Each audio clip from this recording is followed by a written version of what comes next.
Okay. Hopefully you already know about our Cinco de Mayo party. It's a Cinco de Mayo party coupled with an avocado festival at Golden Gate Palms. I'm gonna have all kinds of avocados you can taste, including these lamb hass right here, perfectly ripened. Look at this thing. Oh yeah, those will be there. They'll be there. And there's a couple things I want to tell you about. One, I think we're gonna have a little competition for best party hat. Cinco de Mayo, avocado festival, garden party hat. Doesn't have to be Mexican style. I prefer that myself.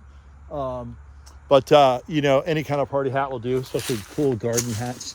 And the more flagrant, the better. So anyway, but this video also wanted to show you, okay, that's going to be, remember, Cinco de Mayo, 2025. Maybe we do it every year. Maybe this is the first annual. All right, everybody can come try these different avocados. And you can listen to me pontificate with capital P about this most wondrous fruit and tree. But one thing I wanted to show you this is everyone tells me, oh, Gary, how big do these trees get? I don't want to get too big. I don't want to get too big. Well, there's a solution for that. Let me show you what it is.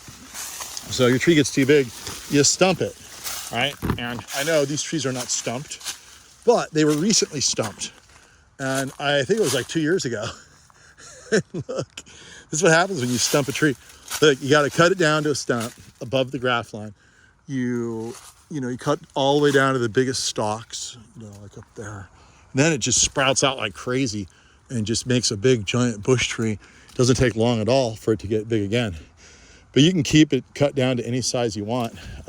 Just make sure that this bark is never exposed to brutal sun, because bad things will happen.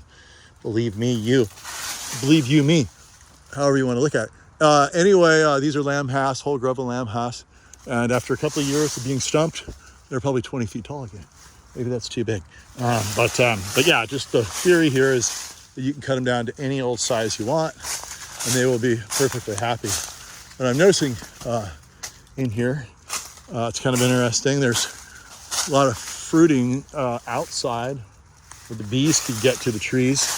Not so much on the inside, but look over here. As soon as you get out into the open air, there they are. More of them. And branches are bending over. If you get too many, you have to brace your branches. Like, it's getting kind of heavy, getting a little heavy in here. So watch out for that too. Maybe you'll be eating this one right here. Lamb hass looks like a hass, except it looks squished. Like if they took a press and pressed it down, and it's less elongated and fatter. I think it's a more efficient shape for scooping out fruit, meat, so to speak. And yeah, so we'll have a bunch of these ready to go. There's a big fatty right here. Look at that big fat one. All right, so remember, what's the date? Cinco de Mayo in translation means the 5th of May. And that is the Independence Day for Mexico. So that's a good way to remember it. And these are from Mexico, so let's celebrate. All right, I'll see you there.